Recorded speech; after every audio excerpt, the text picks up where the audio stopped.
Jim Harbaugh, I was one of the first people with any kind of national voice to tell you that I thought Jim Harbaugh was the most overrated coach in the history of college football. Now, listen to me carefully. I'm not saying Jim Harbaugh is awful. I'm not saying that he is no good. I'm not saying that he is a bad coach. None of those things are true. But relative to the attention that he got, Jim Harbaugh has been never anywhere near what Nick Saban or Urban Meyer had accomplished. And in his first 5 years, and we're in year 5 now at Michigan, he was treated as the equivalent of a Urban Meyer or Nick Saban. And I feel like he was crowned way before he ever actually accomplished anything. And so props to Wisconsin, because I know sometimes when you get a beatdown that goes on, we spend more time talking about the team that lost than the team that won. Wisconsin came out 2 weeks to get ready for this game for Michigan after they narrowly beat Army. Wisconsin came out and got up 35-0. And this was just more of the same. I've got some stats for you. So incredible accomplishment by Wisconsin. They may very well be for real in terms of being able to contend with looks like Ohio State. If you were sketching out the Big Ten right now, you would say that the Michigan Wolverines are dead and that the Big Ten title game, as they have been dead for the first 4 years of Harbaugh when it comes to contending for a Big Ten championship, Big Ten title game looks like it's going to be Wisconsin against Ohio State. But these stats from Jim Harbaugh and Michigan are pretty amazing. Michigan is now 1-9 against top 10 opponents. They are 1-6 on the road against ranked opponents. They are 0-7 as an underdog. They are 0-4 against Ohio State, 0-3 in their last 3 bowl games, and in their last 5 games, they have lost 3 of their last 5 by 21 points or more. So the losses that they are having are not just losses where you're like, oh, we got a bad break. I mean, you look at what happened last year against Ohio State. You look at what happened against Florida in the bowl game. And you look at what happened against Wisconsin. 3 of their last 5 games, they have lost by 21 or more points. And one of their wins was in overtime against Army. I don't know how this story ends for Jim Harbaugh. Shea Patterson clearly not the answer. Dylan McCaffrey came in and took a huge hit from a Wisconsin player, so I'm not sure what they're going to do at the quarterback position. But this looks like an 8-4 caliber Michigan team. In fact, anybody who voted Michigan in the top 25 should have their voting rights stripped away, because Michigan, if you just look at what they've done on the field, does not look like a top 25 team, to say nothing of top 10 or Big Ten title contender. I wonder on some level if Jim Harbaugh loses to Ohio State again, if Ryan Day and Justin Fields roll into Ann Arbor and win for a 5th straight year, whether he decides to go back to the NFL and leave college football, because I think things are trending in a negative direction in Michigan. In other words, the team has peaked and has begun its decline, and the peak wasn't really that high in the grand scheme of things, because the talk about Harbaugh has always been that he burns really bright, that he comes in and has some immediate success, but in that immediate success, he burns off a lot of goodwill also. And I feel as if we're starting to see that with Jim Harbaugh and Michigan in the direction that they are trending right now. So that is one big story from the world of college football. Another big story. I actually think that the performance by Notre Dame against Georgia down in Athens, I left that game more impressed by Notre Dame than I was by Georgia, even though Georgia won the football game. You say, why was that? Because my expectation was that Georgia would put everything together and really solidly whip Notre Dame because of what we've seen Notre Dame be able to accomplish in big games for the past several years. And that wasn't the case. Notre Dame came in. They were up 10-7 at the half. Georgia defensively really kind of grabbed hold of them for most of the second half. But then in the final 5 minutes, Georgia didn't close the game out very well. Notre Dame scores a touchdown and then gets the ball back. And Ian Book on 4th down is throwing the ball up, much like, frankly, Lamar Jackson did on 4th down. hounded by defensive players. He gets the ball in the air towards his star wide receiver down the field. Ball gets knocked to the turf. Georgia finds a way to win. Now, I thought that what I saw there is, one, Notre Dame, in a big way, was able to handle the rush attack of Georgia. And they didn't get totally dominated on the offensive and defensive lines. I think that's a credit to the overall talent that Brian Kelly has brought to bear. Now, they still lost, and I believe the Irish are not going to be in the mix for the college football playoff as a result. There are 5 SEC teams in the top 9. I think there's a highly likely chance that the SEC gets 2 teams in the playoff this year. I really do. Because if you look at the out-of-conference wins at the top, you had LSU go out and whip University of Texas on the road in Austin. You've now had Georgia take care of Notre Dame, and you also had another big win with Auburn beating Oregon. So those are 3 major signature wins out of conference.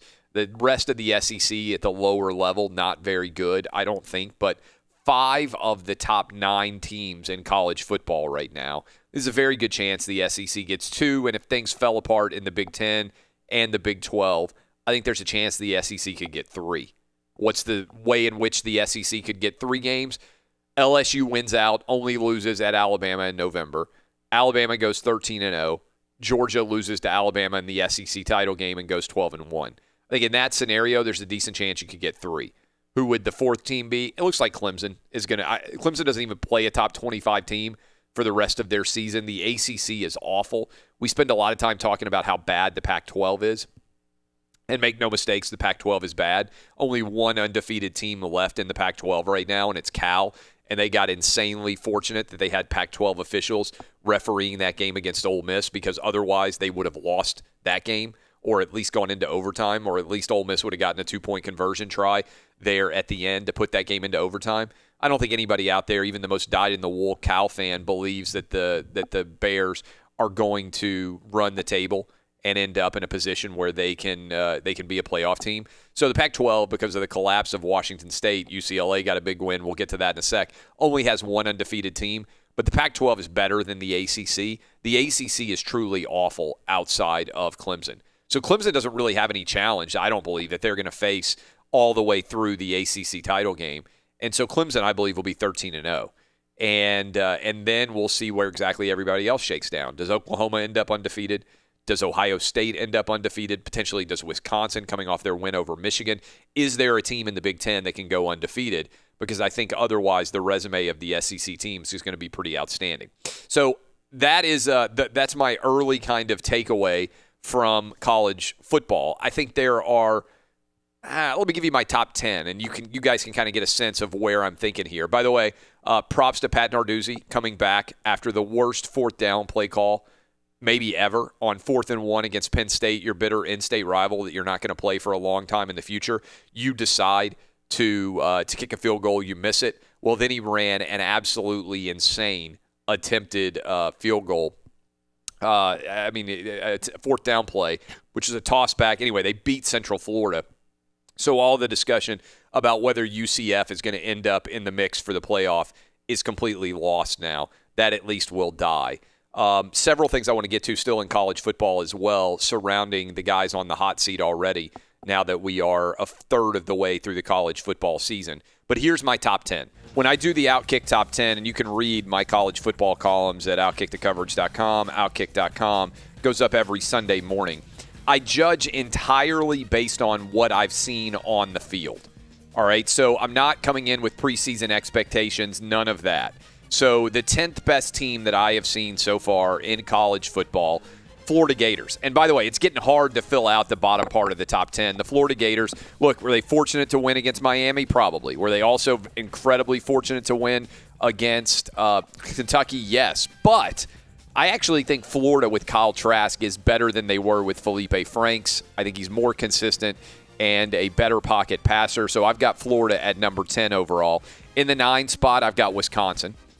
In the 8 spot, even though they lost on the road in Athens, I still have Notre Dame as a top 10 team. I'm not going to punish them for having played a pretty good game on the road against a high-quality opponent. Auburn slides in at the 7 spot. And let me say this. Auburn might have, through 4 weeks of the season, the best 2 wins of anybody in college football. They beat Oregon on the road in a neutral site environment in Jerry's World, and they went on the road and handled Texas A&M. Not very good performance from Jimbo Fisher's squad in Season 2. Auburn gets the win as an underdog on the road in this one, and so the Tigers will see exactly how good they are, but for right now, 2 of the best wins in college football. In the 6th spot, I've got the Oklahoma Sooners. Still haven't really been tested by a big-time conference opponent, certainly, and not by an out-of-conference opponent. I'm not counting UCLA. Clemson, I've got at 5. I understand that there's an argument that Clemson should be higher. I haven't seen it from him so far. Trevor Lawrence has been mediocre relative to Trevor Lawrence's status. He's already thrown more interceptions this year than he threw all of last season. I just don't think Clemson's played that well. In the 4th spot, I expected to see more out of Georgia. I didn't. I've got them at the 4th best team in the country right now. Ohio State, the Buckeyes have been dominant. They've got 1 Big Ten win over Indiana. We'll see what they do on the road, I believe, this weekend against Nebraska. It'd be interesting to see what Scott Frost's team is able to do. Alabama slides in at the 2 spot, and the team that I think has been the best in college football so far this year. Joe Burrow has been a revelation. He would be my Heisman Trophy winner. The LSU Tigers I have got as the number 1 team in college football right now. Now, I mentioned that we would talk about some of the coaches that are on the hot seat already in college football, and to me, there are several. First of all, Willie Taggart got a win, Florida State, but did you see the crowd that showed up at Doak Campbell Stadium to watch Florida State? It was tiny. They almost blew a lead against Louisville, held on to win. How about what's going on at UCLA? And a game that I bet a lot of you were in bed for, and I was certainly one of them. UCLA came from 32 points down in the 3rd quarter against Washington State to get a massive win for Chip Kelly on the road in the Palouse. Unbelievable game that, again, I bet a lot of you were in sleep for because it's Pac-12 after dark. That was an incredible win for Chip Kelly and for UCLA. Suddenly DTR's making plays. It was a totally unexpected outcome, especially down 32 on the road in the 3rd quarter. It's an unbelievable situation that UCLA came back to win that game. And then you have a situation where things have not been going that well with Nebraska and with Scott Frost, but Nebraska managed to avoid disaster by beating Illinois. Now they get a big signature opportunity against Ohio State. Cornhuskers will be hosting the Buckeyes. We'll see what exactly ends up happening there. And certainly as you look at the University of Tennessee, things just got worse for Jeremy Pruitt. That is an ugly performance against Florida, 34-3 defeat. And so I think as you start looking around at who is in the most pressure, who's under the most pressure, Clay Helton got his win on Friday against Utah to stave off disaster there. It was crazy to see Matt Leinart, Reggie Bush, and Urban Meyer all sitting there. Urban Meyer, it feels like, is just kind of hanging out there on the periphery. Where exactly he's going to end up, I feel like he's going to be coaching next year, and I still feel like it's going to be SC, but we'll see how USC does against Washington and against Notre Dame with Clay Helton. That was a big win over Utah to knock Utah from the ranks of the unbeaten. And the other coach out there that I would say is under fire that a lot of people have not been paying attention to, Chad Morris. What an awful loss for Arkansas at home against San Jose State. I tweeted this out. I'd love to see on the day of the SEC championship game, Arkansas and Tennessee play against each other. The winning team gets the buyout of their head coach paid by the losing team. Tell me that wouldn't be riveting television. All right, let me bring in the crew, find out what stood out to them in the world of college football. I'll start with you, Dub. I just ran through my top 10, just ran through kind of my big takeaways. What stood out to you from the weekend that was in college football? Yeah, not really a ton of disagreements as far as your top 10 goes. But for me, obviously, I'm going to start with Auburn, my alma mater, with the big win in College Station. I was impressed by Bo Nix. He didn't really have to do too much, but he did what he had to do. And that Auburn defense is looking really, really good. And LSU, the team that you have at the top of your ranking, I mean, this is not the same LSU team that we're used to seeing. This offense is absolutely unbelievable. One thing I would be maybe slightly concerned is their defense hasn't been awesome. They let Texas score a bunch of points on them. They let Vanderbilt score a bunch of points on them. But the Vanderbilt game was, it was over by the time that even really mattered. And I would say, too, on that LSU situation, they gave up 38 points. First of all, they scored 66. But if you watch that game, and I'm one of these guys who has like 10 different games on college football Saturday, so I'm watching every different game. They had a pick six, Vanderbilt did, and they also had a recover fumble in the end zone. So if you actually look defensively at what they did, you knocked 14 points off, 66-24. I mean, I think most people would say, yeah. I mean, but what's wild to think about is in 2011, we had an Alabama against LSU 1-2 game, and it ended 9-6 in overtime. How many points would you think it's going to take now when you look at what Tua is doing with that Alabama offense and what Joe Burrow is doing with the LSU offense? I mean, 45 minimum to win that game in November between Alabama and LSU. It's going to be totally opposite to what the 2011 game was going to be. But right now, I think that might decide the Heisman Trophy. I think you could make a strong argument that Joe Burrow and Tua Tagovailoa are number 1 and 2 right now in most likely to win the Heisman Trophy in that race. I mean, and that game is going to be the biggest game of the year, I think, in college football, the way everything is trending. Yeah, I would agree with that. And one more thing on LSU. I mean, what really opened my eyes to their offense was really their first game against Georgia Southern, because usually in the past that's a game that they win, obviously, but it's usually probably 31-3. But they put up 55, and after that, I know it was just Georgia Southern, but the way they looked, and they followed that up with 45 on the road at Texas. That's the least amount of points they've scored so far through 4 games. Yeah, they've also given up some late scores as you kind of break down what's going on, and in particular with their schedule. I mean, first of all, they are just – and I mean, I can't believe I'm saying this, but they are an offensive juggernaut right now, the likes of which we've probably never seen at LSU before. But they get Utah State in next week, or they got a bye week. Then they get Utah State, and then they got Florida coming to town. So that'll be an interesting game. But otherwise, I really think they're likely to be undefeated. I know they play your Auburn Tigers. That's down in LSU. And I know they play Mississippi State, whatever. And they've had some difficulty sometimes with Mississippi State. But I think there's a very high probability that LSU will be undefeated when they go on the road against Alabama on November 9th for what will be the biggest game of the regular season in college football. I really do believe that. Now, there is also the possibility that you could get 12-0 Alabama against 12-0 Georgia in the SEC title game. There's a lot of different directions that can go. But that was your big takeaway? Yeah, it was. I've just been super impressed with that LSU offense. What about you, Eddie? What kind of stood out to you from the college football weekend that was? Well, I was impressed with Dub's Auburn Tigers, so give them credit for that one. But Wisconsin, I know we've seen these kind of Wisconsin teams before, but just the way they absolutely manhandled Michigan, that game wasn't even close. And I think Jim Harbaugh did a good job at Stanford, and he was pretty good in the NFL, but the job he's done at Michigan has obviously been very underwhelming, to say the least.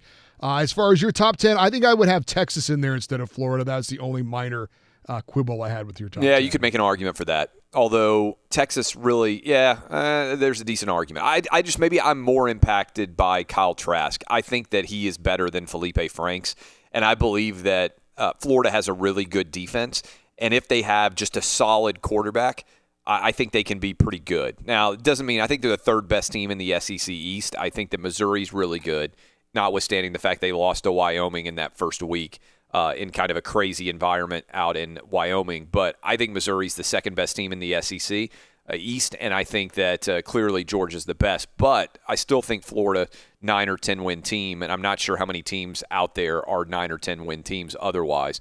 Okay, what about you? And by the way, I think you have to point out about the Jim Harbaugh and the Michigan performance. They had 2 weeks to get ready for this game. So the last time we saw Michigan before when they showed up in Camp Randall and just started getting run was celebrating like they had won the national championship when they beat Army in overtime. They have 2 weeks to get ready for Wisconsin, which, let me just be straightforward here. Wisconsin doesn't do anything really fancy.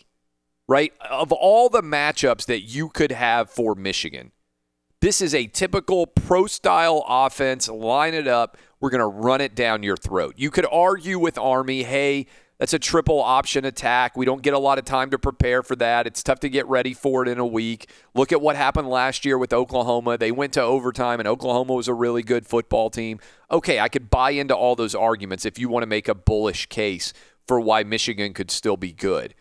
This matchup against Wisconsin was right in their wheelhouse.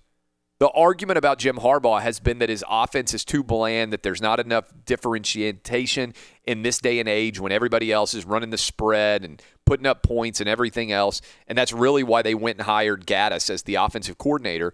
And then you get just run over like by a paved grader out there, and it's 35-0. You had 2 weeks to get ready for this. Again, I think Michigan 8-4, 7-5 type team, and I think there's going to be a lot of people asking the question, what in the world were we ever thinking about Jim Harbaugh? And maybe Jim Harbaugh turns and goes back to the NFL, recognizing that he's not going to be able to do at Michigan what he anticipated.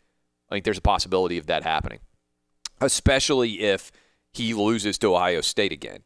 And also now you're looking at the possibility of 7-4 Michigan hosting Ohio State, where the Wolverines really have nothing to lose. I mean, it's not like a lot of years when we've had this Michigan-Ohio State game, there's been larger issues at stake in terms of the division, in terms of the conference, in terms of the playoff. This year, I don't think Michigan's going to be in the mix at all for the playoff. They might just be playing the role of spoiler against Ohio State. Maybe that's what they need. Maybe they need the pressure to be ratcheted down in this game. But that's what I would say. I also think we're going to get an early read on Ohio State because I don't think Nebraska is very good, but I do think Adrian Martinez, their quarterback, is really solid.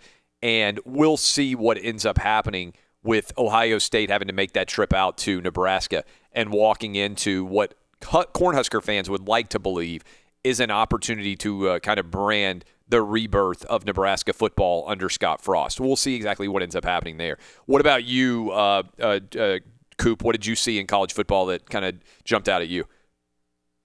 Clay, I haven't watched a second of college football since Sam Darnold was quarterback. Is this actually USC. true? Yes.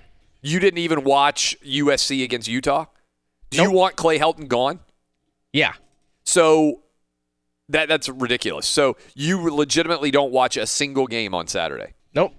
Not And a it's second. because you're a USC fan and you just are done with Clay Helton? Pretty much.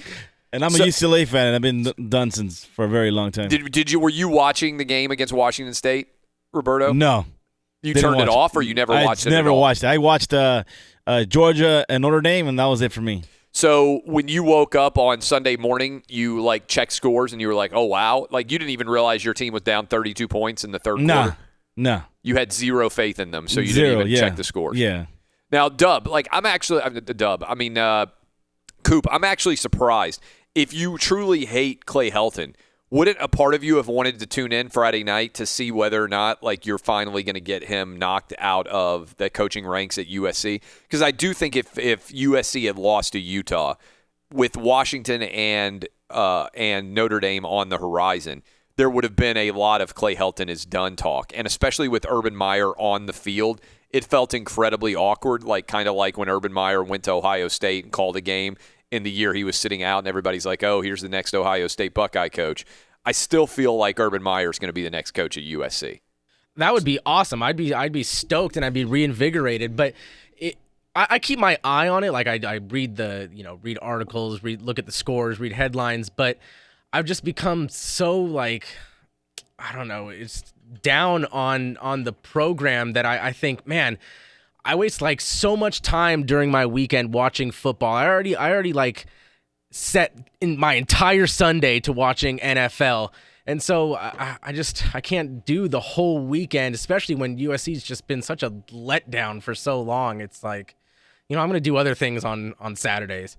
I mean, that's one of the challenges that college football has, is that the Pac-12 has been so bad. And again, there's only one undefeated team left in the Pac-12, and the odds of that conference making a playoff are already low.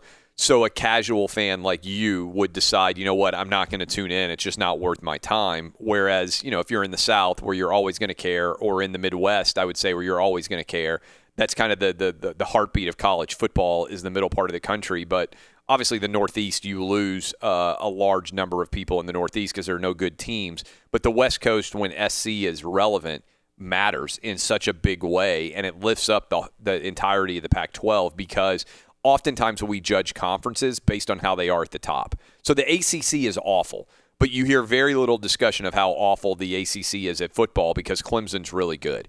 And so it's kind of like back in the day when the Pac-12 was nowhere near as good as the rest of the country, but they had USC, and they had Matt Leinart and Reggie Bush and Lindell White, and everybody paid attention to that team because they were the best in the country, even if the rest of the Pac-12 was not good. That's kind of what we got going on right now with the ACC, except the Pac-12 doesn't have anybody very good.